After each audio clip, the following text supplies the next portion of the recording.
నమస్తే, welcome to our channel. నేను విశాల్ని. మోకాళ్ళ నొప్పులు చాలా మందికి చాలా రకాలుగా పెయిన్ బాగా వస్తుంటది. ఇంతకుముందు గతంలో ఒక ఏజ్ అయిపోయిన వాళ్ళకి ఎక్కువ పెయిన్స్ వస్తూ ఉండేది మోకాళ్ళు. ఇప్పుడు రీసెంట్ గా చూసుకుంటే ఇప్పుడు చిన్న ఏజ్ నుంచి కూడా ఒక ఏజ్ వచ్చిన తర్వాత కూడా ఇప్పుడు మోకాళ్ళ నొప్పులు స్టార్ట్ అవుతున్నాయి. అసలు మోకాళ్ళ నొప్పులు ఎందుకు వస్తున్నాయి? ఇలాంటివన్నీ డిస్కషన్ చేసే ముందు స్టూడియోలో ఉన్నారు హోమియోపతి డాక్టర్ భరద్వాజ్ గారు ఉన్నారు. వారిని విషయాలను తెలుసుకునే ప్రయత్నం చేద్దాం. నమస్కారం డాక్టర్. నమస్తే అండి. ఇప్పుడు మోకాళ్ళ నొప్పి అనేది చాలా మంది గతంలో ఒక ఏజ్ అయిపోయిన తర్వాత వాళ్ళకి పెయిన్స్ వస్తూ ఉండేది. సర్జరీలు కూడా లేకుండా ఉంటుంది ఆ టైంలో. ఇప్పుడు చూసుకుంటే ఈ జనరేషన్లో చూసుకుంటే కొంతమందికి ఇంకా స్టార్ట్ అవుతుంది, చిన్న ఏజ్ నుంచి స్టార్ట్ అవుతుంది పెయిన్, మోకాళ్ళ నొప్పి. కానీ ఇమ్మీడియట్గా సర్జరీలు చేస్తున్నారు. అసలు దీన్ని ఎలా చూడాలి? సో మీరు చెప్పింది చాలా కరెక్ట్ అండి. పాతకాలంలో ఎలా ఉండేదంటే మోకాళ్ళు అరిగిపోవడం అనేది 70 ఏళ్ళకో 80 ఏళ్ళకో 90 ఏళ్ళకో వచ్చేదన్నమాట. కాకపోతే ఇప్పుడు వచ్చే కేసులు ఎలా ఉంటున్నాయంటే మనకు మినిమం 35 దాటిన మోకాలు నొప్పులు స్టార్ట్ అవుతున్నాయి. సో మనకు మోకాలు నొప్పులకి రీజన్ అనేది చాలా ఉంటుంది అనమాట. సో మోకాలు నొప్పి అనేది జస్ట్ ఒక సిమ్టమ్ అంతే. దాని వెనకాల చాలా డిసీజెస్ ఉంటాయి. మనం కామన్గా చూసే డిసీజ్ని మనం ఆస్టియో ఆర్థరైటిస్ అంటాం అనమాట. ఆస్టియో ఆర్థరైటిస్ అంటే ఏం లేదు, జస్ట్ మోకాలు అరిగిపోవడాన్ని లేట్ ఏజ్లో రావాల్సిన దాన్ని త్వరగా అయినా కూడా ఒకవేళ మోకాలు అరిగిపోతే దాన్ని ఏమంటామంటే ఆస్టియో ఆర్థరైటిస్ అంటాం అన్నమాట. ఆస్టియో ఆర్థరైటిస్ అనేది ఇప్పుడు చాలా కామన్ అయిపోయింది. మేబీ 35 to 40 ఇయర్స్ వచ్చేవాడికి ఆల్మోస్ట్ అందరికీ మోకాలు నొప్పులనే వస్తున్నాయి అన్నమాట. కానీ మోకాళ్ళ నొప్పులు ఇప్పుడు ఏ ఏజ్ నుంచి స్టార్ట్ అవుతుంది? ఎందుకు అంత త్వరగా వస్తుంది మోకాళ్ళ నొప్పులు? అంటే ఏం చెప్తారు? ఫుడ్ వల్ల ఏంటంటే? మోకాలు నొప్పులు అనేవి 70 ఏళ్ళకో 80 ఏళ్ళకో రావాల్సింది ఇప్పుడు మనకు అట్లీస్ట్ 35 ఇయర్స్ 40 ఇయర్స్ మధ్యలో ఆల్మోస్ట్ అందరికీ వస్తున్నాయి అనమాట. సో మనం దీనికి రీజన్ ఏంటి అని చూసుకున్నప్పుడు మెయిన్గా మన లైఫ్ స్టైల్. సో పాతకాలంలో ఎలా ఉండేదంటే మంచి ఎక్సర్సైజ్ ఉండేది, అదేవిధంగా బాగా పనులు చేసేవాళ్ళు అనమాట. పనులు చేసేవాళ్ళంటే ఫిజికల్ యాక్టివిటీ ఉండేది. అంత ఒబేస్గా ఉండేవాళ్ళు కాదు. ఒబేస్గా కాకుండా సన్నగా ఉంటే ఏమవుతుందంటే ప్రెషర్ అనేది, ఆ ఫోర్స్ అనేది మోకాళ్ళ పైన తక్కువ పడుతుంది అంటే. ఎప్పుడైతే తక్కువ పడుతుందో ఎక్కువ రోజులు వస్తాయి. సో మనం మెయిన్గా చెప్పుకోవాలంటే 5 రీజన్స్ అనమాట. ఒకటి ఫస్ట్ ఫుడ్. మన ఫుడ్, పాతకాలం తినే ఫుడ్, ఇప్పుడు తినే ఫుడ్, మనం తినే క్వాంటిటీ ఎక్కువైపోయింది, మనం తినే ఫ్రీక్వెన్సీ ఎక్కువైపోయింది, అదేవిధంగా టైప్ ఆఫ్ ఫుడ్ కూడా చేంజ్ అయిపోయింది అనమాట. ఎప్పుడైతే మనం మోర్ కార్బోహైడ్రేట్ ఫుడ్ తీసుకుంటాం అది హైలీ ఇన్ఫ్లమేటరీ అంటే త్వరగా ఏజ్ ఫాస్ట్గా చేసేస్తుంది అనమాట. సో దానివల్ల ఏమవుతుందంటే ఈ ఏజ్ రిలేటెడ్ ప్రాబ్లమ్స్ అన్ని అక్కడ కార్టిలేజ్ అరిగిపోవడం, బోన్ అరిగిపోవడం, సైనోవియల్ ఫ్లూయిడ్ ఆవిరైపోవడము, లేకపోతే సైనోవియల్ మెంబ్రెయిన్, సో క్యాప్సూల్ అంటాము, లిగమెంట్స్, టెండాన్స్, ఇవన్నీ త్వరగా ఏజ్ అయిపోతాయి అనమాట. దాంతోపాటు ఒమేగా 6 ఫ్యాటీ యాసిడ్స్ ఎక్కువ తింటున్నారు. ఒమేగా 6 ఫ్యాటీ యాసిడ్స్ అంటే హైలీ ఇన్ఫ్లమేటరీ. సో ఎక్కువ దేంట్లో ఉంటాయంటే మనకు వెజిటబుల్ సీడ్ ఆయిల్స్లో ఉంటాయి అనమాట. ఈ సీడ్ ఆయిల్స్ కూడా మనకి త్వరగా ఏజ్ అనేది ఫాస్ట్గా అయ్యేటట్లు చేస్తుంది అనమాట. దాంతోపాటు ఒమేగా 3 ఫ్యాటీ యాసిడ్స్ తక్కువ ఉండడం. సో మనకు ఫిష్ చాలామంది పాతకాలంలో మనకు న్యాచురల్గా ఫిష్ దొరికేది అనమాట. ఫిష్లో మంచి ఒమేగా 3 ఫ్యాటీ యాసిడ్స్ ఉండేవి. అవి తక్కువ తినడం వల్ల సో ఇప్పుడు మనము అన్ని చేపల చెరువులో ఆర్టిఫిషియల్ ఫీడ్ వేసిన చేపలు తింటున్నాం. దీంట్లో అంతా ఒమేగా 3 తక్కువ ఉంటుంది. దీనివల్ల కూడా త్వరగా ఏజ్ అయిపోయి మోకాళ్ళు అనేవి నాశనం అయిపోతుంది. నెక్స్ట్ ఏంటంటే నిద్ర. సో అట్లీస్ట్ పాతకాలంలో 6 o'clock 7 o'clock పడుకొని పొద్దున 5కో 6కో 7కో లేసేవాళ్ళు. ఇప్పుడు అసలు నిద్రపోవడమే మానేసినారు జనాలు. సో రాత్రి నిద్రలో కూడా సగంలో లేచి ఫోన్లు చూడడము, సో వాట్సాప్లు ఇవే ఎక్కువ అయిపోయినాయి అనమాట. నిద్ర లేకపోవడం ఒకటి, చాలా ఫాస్ట్గా ఏజ్ అయిపోయి ఆస్టియో ఆర్థరైటిస్ రావడానికి. ఇంకోటి ఏంటంటే ల్యాక్ ఆఫ్ ఎక్సర్సైజ్. సో మనకి ఎక్సర్సైజ్ ఉంటే ఆ మోకాలు చుట్టూ ఉన్న మజిల్స్ కానీ, టెండాన్స్ కానీ, లిగమెంట్స్ కానీ బాగా స్ట్రాంగ్గా ఉండి సో మనం మోకాలు అనేది చాలా రోజులు వచ్చేటట్లు చేస్తాయి అనమాట. ఎప్పుడైతే ఎక్సర్సైజ్ లేకుండా పోతుందో, ఎస్పెషలీ మనము ఇంపాక్ట్ ఎక్సర్సైజెస్ అంటామంట. ఇంపాక్ట్ ఎక్సర్సైజెస్ అంటే దూకడము, ఎగరడము, ఇవన్నీ చేయడం మానేస్తాము. బోన్స్ కూడా గట్టిగా ఉండాల్సిన అవసరం లేదు, అవన్నీ వీక్ అయిపోతాయి అనమాట. సో ఇట్లాంటి ఎక్సర్సైజెస్ చేయలేకపోవడము. దాని తర్వాత లైఫ్లో స్ట్రెస్ ఎక్కువ ఉండడం. ఎప్పుడైతే లైఫ్లో స్ట్రెస్ ఎక్కువ ఉంటుందో కార్టిజాల్ అనే హార్మోన్ రిలీజ్ అవుతుంది, అడ్రినలిన్ అనే హార్మోన్ రిలీజ్ అవుతుంది. ఇవన్నీ ఏం చేస్తాయంటే ఇన్ఫ్లమేషన్ పెంచుతాయి. అదేవిధంగా బోన్లో నుంచి కాల్షియం బయటికి తీసుకొని వచ్చేసి బోన్స్ని వీక్ చేస్తాయి అన్నమాట. దీంతోపాటు ఆల్కహాల్ తాగడము, స్మోకింగ్ చేయడము, సిగరెట్లు తాగడము, సో ఇవన్నీ చేయడం వల్ల ఏంటంటే ఆ డ్యామేజ్ లేకపోతే ఆ ఏజింగ్ అనేది చాలా స్పీడ్గా ఉంటుంది. సో ఇంకోటి ఏంటంటే సెడెంటరీ లైఫ్. సో ఇప్పుడు మనకున్న ఏ జాబ్ అన్నా తీసుకోండి, ఎక్కువసేపు కూర్చోవడమే ఉంది, నిలబడడం కూడా లేదు. సో దీనివల్ల ఏమవుతుందంటే ఫాస్ట్గా ఏజ్ అయిపోయి మోకాళ్ళు అనేవి అరిగిపోతున్నాయి. మోకాళ్ళ నొప్పులకి లక్షణాలు ఎలా ఉంటాయంటే ఏం చెప్తారు డాక్టర్? మోకాలు నొప్పి మనం ఆస్టియో ఆర్థరైటిస్ అనుకునేది డిఫరెంట్ స్టేజెస్ ఉంటాయన్నమాట. ఫస్ట్ స్టేజ్లో ఏముంటుందంటే అక్కడ మనకు 2 బోన్స్ ఉంటాయి కదా. మనకు తొడ ఎముక ఉంటుంది, కాలు ఎముక ఉంటుంది. తొడ ఎముక, కాలు ఎముక ఇలా ఉంటాయన్నమాట. ఒకదానిపైన ఒకటి ఉంటాయి. సో అది ఎక్కువ రాపిడ్ జరిగిందంటే అరిగిపోతాయి అన్నమాట. ఆ రాపిడ్ని కంట్రోల్ చేయడానికి మనకు చాలా స్మూత్ మెటీరియల్ ఉంటుందన్నమాట మధ్యలో. దాన్ని ఏమంటామంటే కార్టిలేజ్ అంటాం అనమాట. కార్టిలేజ్ అంటే స్మూత్ బోన్, అదేంటంటే ఫ్రిక్షన్ తక్కువ ఉండే బోన్ అనమాట. ఫస్ట్ స్టేజ్లో ఏమవుతుందంటే కొల్లాజన్ ఫ్రాక్చర్ అంటాం. మనము ఏజ్ అయిపోయే కొద్దీ ఫస్ట్ మన బాడీలో తగ్గేది ఏంటంటే కొల్లాజన్. ఎప్పుడైతే కొల్లాజన్ తగ్గిపోతుందో ఆ స్మూత్నెస్ అనేది పోతుందన్నమాట. ఫస్ట్ జరిగేది అది. ఆ కార్టిలేజ్లో స్మూత్నెస్ అనేది పోతుందన్నమాట. అప్పుడు మనకు పెద్దగా సిమ్టమ్స్ ఉండవు. కాకపోతే అప్పుడప్పుడు కాళ్ళు కొంచెం పట్టేయడము, మోకాళ్ళు స్టిఫ్ అయిపోవడం అంతవరకు మాత్రమే ఉంటాయన్నమాట. ఎప్పుడైతే అది నెక్స్ట్ స్టేజ్‌లోకి ఎంటర్ అవుతుందో, సో నెక్స్ట్ స్టేజ్‌లో ఏమవుతుందంటే మనకు ఏదైతే ఉందో ఈ బోన్స్ మధ్యలో ఉన్నప్పుడు ఆ కార్టిలేజ్ దెబ్బతినడమే కాకుండా దాంతో పాటు అక్కడ సైనోవియల్ ఫ్లూయిడ్ అంటే జిగట పదార్థం అనమాట. సో మనము ఏదైనా ఒక బోన్ పైన బోన్‌లో కొంచెం లిక్విడ్ ఏసి పెడితే రాపిడ్ అనేది తక్కువ ఉంటుందన్నమాట. దాన్ని ఏమంటామంటే సైనోవియల్ ఫ్లూయిడ్ అంటామన్నమాట. ఆ సైనోవియల్ ఫ్లూయిడ్ తగ్గిపోవడము సెకండ్ స్టేజ్‌లో జరుగుతుంది. అప్పటికి ఇంకా కొంచెం కార్టిలేజ్ అనేది డ్యామేజ్ ఉంది. అప్పుడే స్లైట్‌గా పెయిన్ అనేది స్టార్ట్ అవుతుందన్నమాట. నార్మల్‌గా అప్పుడు ఎలా ఉంటుందంటే రెస్ట్ ఉన్నప్పుడు పెయిన్ ఉండదు. ఏదైనా పని చేసినప్పుడు మాత్రమే పెయిన్ ఉంటుంది. పని చేసేది స్టాప్ చేసేస్తేనే పెయిన్ అనేది తగ్గిపోతుందన్నమాట. నెక్స్ట్ స్టేజ్‌కి వెళ్తుంది. నెక్స్ట్ స్టేజ్‌లో వెళ్ళడం ఏంటంటే అక్కడ కార్టిలేజ్ దెబ్బతింది, సైనోవియల్ ఫ్లూయిడ్ దెబ్బతినింది. దాంతోపాటు మనకు ఏదైతే ఈ జాయింట్ అంతా ఒక సంచి లాంటి స్ట్రక్చర్‌లో ఉంటుందన్నమాట. దాన్ని ఏమంటామంటే క్యాప్సూల్ అంటామన్నమాట. ఈ క్యాప్సూల్ చుట్టూ మనకు టెండాన్స్ ఉంటాయి, లిగమెంట్స్ ఉంటాయి. ఇవన్నీ ఏమవుతాయంటే టైట్‌గా అయిపోయి మన బోన్ గన వీక్ అయిపోయిందంటే ఆ బోన్ స్ట్రెంగ్త్‌ని పెంచడానికి పక్కన నుంచి బోన్ పెరుగుతాయన్నమాట. దాన్ని ఏమంటామంటే ఆస్టియోఫైట్స్ అంటామన్నమాట. ఈ ఆస్టియోఫైట్స్ అనేది నెక్స్ట్ స్టేజ్‌కి వెళ్తుంది. ఆస్టియోఫైట్స్ రావడము. ఇప్పుడు ఏమవుతుందంటే పని చేసినప్పుడు పెయిన్ వస్తది. కూర్చొని ఉన్నప్పుడు కూడా పెయిన్ ఉంటది. కొంతసేపు తర్వాత తగ్గిపోతదన్నమాట. సో అది థర్డ్ స్టేజ్‌కి వెళ్తది. ఇంకా ఫోర్త్ స్టేజ్‌లో ఏమవుతుందంటే అక్కడికి ట్రీట్మెంట్ తీసుకోకపోతే ఒక బోన్ పైన ఒక బోన్ పడి సో కింద బోన్ ఏమవుతుందంటే దానికి ఒక ఏనుగు దంతంలాగా తయారైపోతుందన్నమాట. గట్టిగా కొంచెం మెత్తగా ఉండాల్సిన బోను ఏనుగు దంతంలాగా తయారైపోతుందన్నమాట. అప్పటికి పట్టించుకోకపోతే ఏమవుతుందంటే దాంట్లో క్రాక్ వచ్చి ఒక చిన్న సైనస్ లాగా ఏర్పడి దాంట్లో ఫ్లూయిడ్ అనేది పోతుంది. సో ఇది స్టేజ్‌ని బట్టి లాస్ట్‌కి ఎలా అవుతుందంటే పని చేసినప్పుడు పెయిన్ ఉంటుంది, కూర్చున్నప్పుడు పెయిన్ ఉంటుంది, కొంతసేపు తర్వాత తగ్గదు, కంటిన్యూస్ పెయిన్ అనేది వస్తుందన్నమాట. అది 4 స్టేజెస్‌ని బట్టి మనము ఆ సిమ్టమ్స్ అనేవి ఉంటాయి. ఇప్పుడు మోకాళ్ళ నొప్పి అనేది చాలా మంది లేడీస్‌కి వెయిట్ వల్ల కూడా ఆ వెయిట్ బరువంతా కూడా మోకాళ్ళ మీద పడి పెయిన్ బాగా వస్తుందని అంటారు. ఇది ఎంతవరకు వాస్తవం అంటారు డాక్టర్ గారు? అది 100% నిజమండి. ఎందుకంటే ఫర్ ఎగ్జాంపుల్ ఒక బోన్ పైన ఒక బోన్ ఉంది. సో పైన వెయిట్ అనేది కొంచెం తక్కువ ఉందనుకోండి, మీ బోన్స్ అనేవి అంత ఫోర్స్‌తో కింద బోన్‌ని టచ్ చేయవన్నమాట. సో అట్లాంటప్పుడు ఏమవుతుందంటే ఆ బోన్స్ అనేవి చాలా ఎక్కువ రోజులు హెల్తీగా ఉంటాయి. ఎప్పుడైతే పైన బోన్ ప్రెషర్ పెరుగుతుందో అవి ఒకదాన్నొకటి ప్రెస్ అయ్యి సో మనకు కంప్రెషన్ ఎక్కువైపోతుందన్నమాట. అంటే ఫోర్స్ ఎక్కువైపోయి ఈజీగా డ్యామేజ్ అవుతాయన్నమాట. So first osteoarthritis knee ఉన్న వాళ్ళకి యంగ్ పీపుల్‌కి ఏం చెప్తామంటే వెయిట్ తగ్గాలి.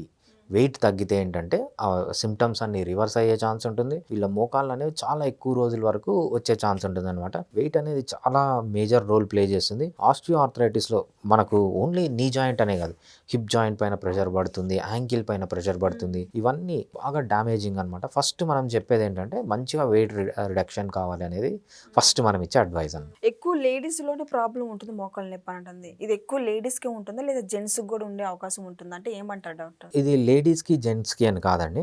సో, మనము లేడీస్‌లో ఎందుకొస్తుంది, జెంట్స్‌లో ఎందుకొస్తుంది అని అర్థం చేసుకుంటే దాన్ని తగ్గించుకునే ఛాన్స్ ఉంటుందన్నమాట. ఫస్ట్ మగవాళ్ళలో ఎందుకొస్తుంది అంటే ఆడవాళ్ళ కంటే మగవాళ్ళు ఫిజికల్‌గా యాక్టివ్‌గా ఉంటారు. ఫిజికల్‌గా యాక్టివ్‌గా ఉండడం అంటే ఎక్కడము, దూకడము, లేకపోతే ఏదన్నా కన్‌స్ట్రక్షన్ వర్క్ చేయడము, ఏదైతే ఫిజికల్ లేబర్ చేస్తుంటారో వాళ్ళకేమవుతుందంటే మోకాళ్ళు అనేవి త్వరగా అరిగిపోతాయి. ఎందుకంటే డైట్ సరిగ్గా ఉండదు, నిద్ర సరిగ్గా ఉండదు. సో, ఫిజికల్ లేబర్ వల్ల మెయిన్‌గా దెబ్బతినేది ఏంటంటే మగవాళ్ళకి. ఫిజికల్ లేబర్ ఎప్పుడు ఉంటుంది మగవాళ్ళలో బాగా యంగ్ ఏజ్‌లో 25 ఇయర్స్, 30 ఇయర్స్, 40 ఇయర్స్ ఉన్నప్పుడు ఈ ఏజ్‌లో బాగా దెబ్బతింటాయన్నమాట మగవాళ్ళకి. ఆడవాళ్ళకి ఏమవుతుందంటే లేటర్ ఏజ్‌లో ఎప్పుడైతే మెనోపాజ్‌కి వెళ్తారో మెనోపాజ్‌కి వెళ్ళినప్పుడు ఏమవుతుందంటే వాళ్ళ హార్మోన్స్ అనేవి తగ్గిపోతాయి. ఈస్ట్రోజన్ గానీ, ప్రొజెస్ట్రాన్ గానీ తగ్గిపోతాయన్నమాట. ఈ ఈస్ట్రోజన్, ప్రొజెస్ట్రాన్ ఇవంతా ఏంటంటే ప్రొటెక్టివ్ హార్మోన్స్. సో ఎప్పుడైతే ఇవి తగ్గిపోతాయో బోన్‌లో నుంచి మినరల్ అంతా డీమినరలైజేషన్ అయిపోయి బోన్ వీక్ అయి దెబ్బతింటాయి అనమాట. సో విమెన్లో లేటర్ ఏజ్లో ఎక్కువ వస్తాయి, మెన్లో యంగర్ ఏజ్లో ఎక్కువ వస్తాయి అనమాట. అందుకేంటంటే విమెన్లో లేటర్ ఏజ్లో మెనోపాజ్ టైంలో కూడా మనకు మంచి మెడిసిన్స్ ఉన్నాయి. ఆ మెడిసిన్స్ తీసుకుంటే హోమియోపతిలో చాలా బాగా కంట్రోల్ అవుతుంది.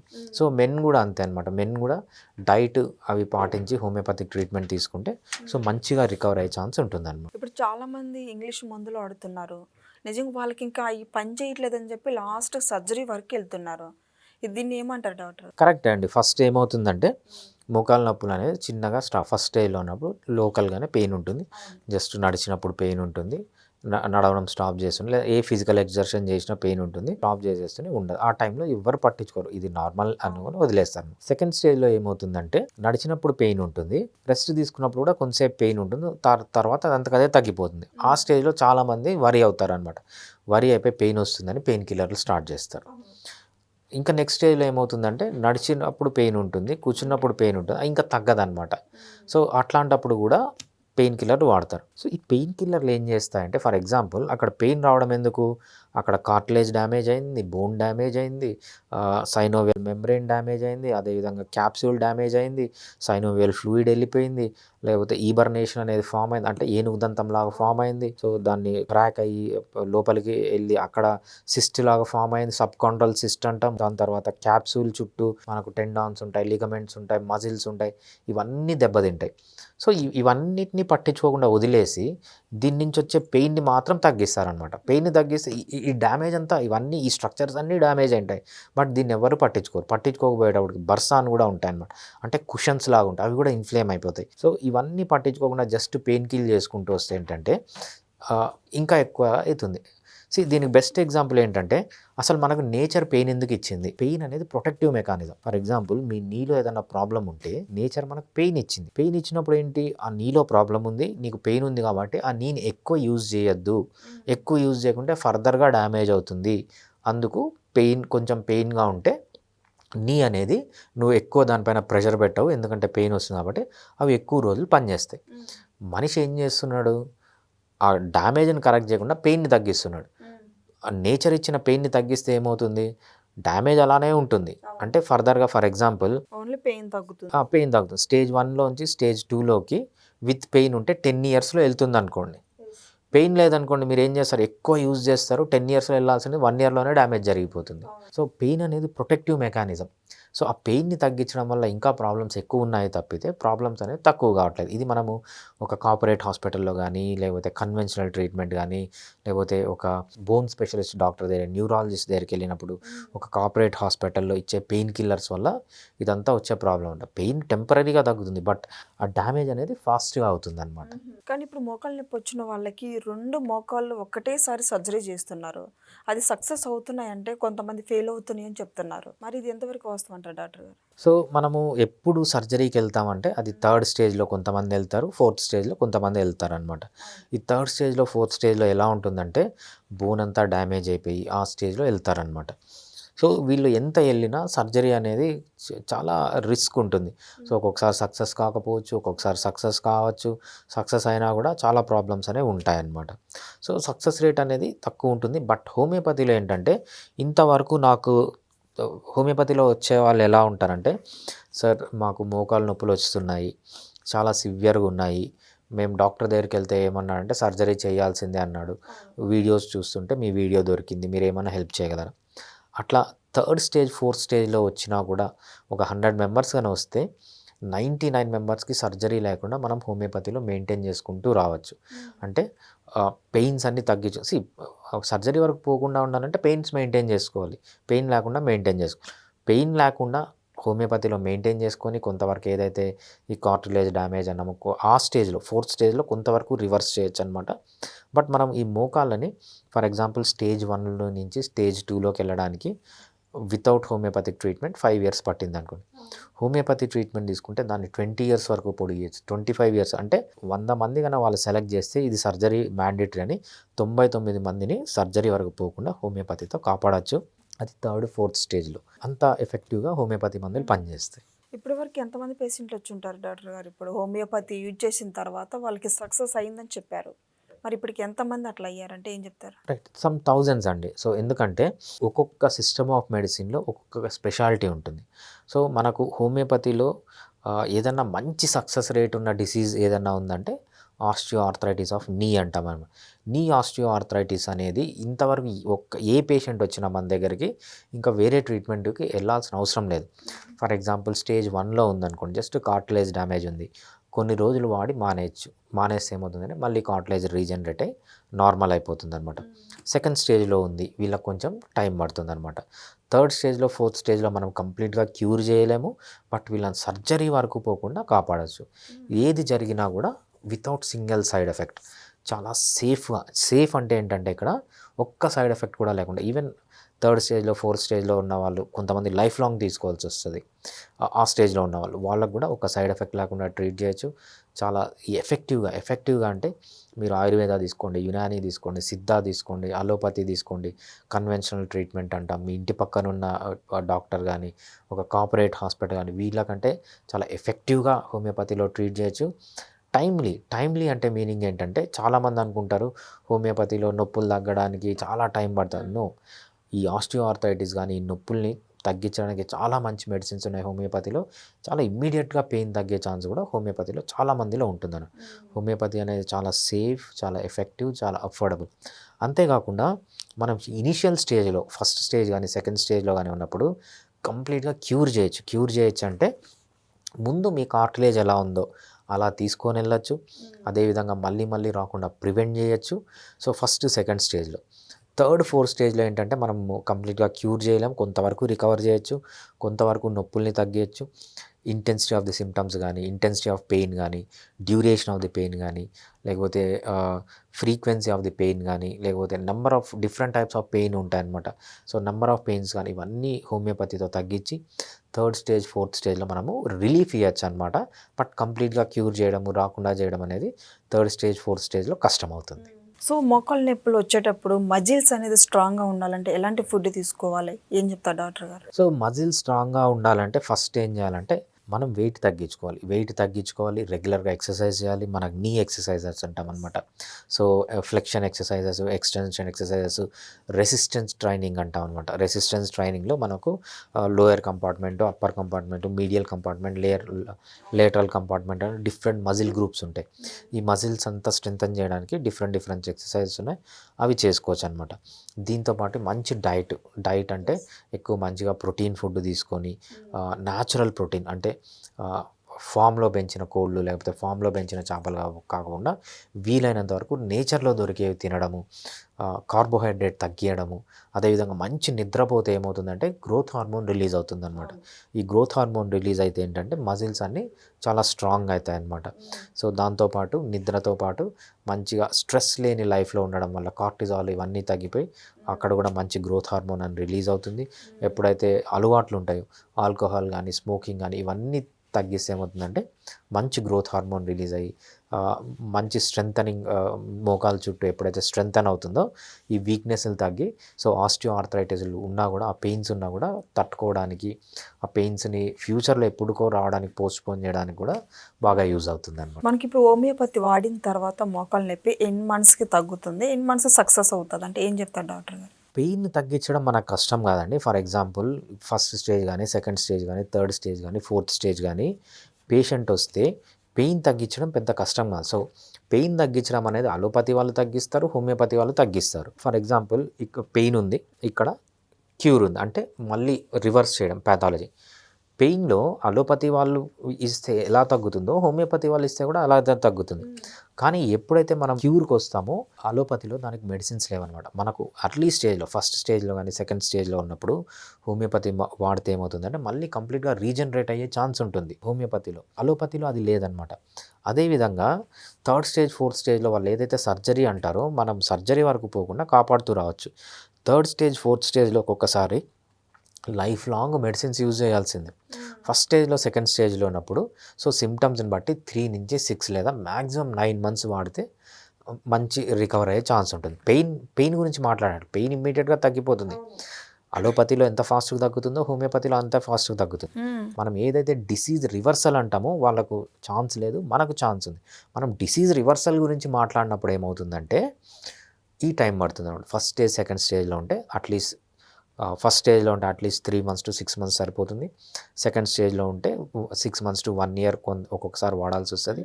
థర్డ్ స్టేజ్ ఫోర్త్ స్టేజ్లో ఉన్నప్పుడు లైఫ్ లాంగ్ వాడడం అనేది కంపల్సరీ అనమాట. మరి మోకాళ్ళ నొప్పులకి ఎలాంటి టెస్ట్లు చేస్తారు, ఏం చెప్తారు? సో మోకాలు నొప్పులకి చాలా సింపుల్ టెస్ట్లు ఉంటాయండి.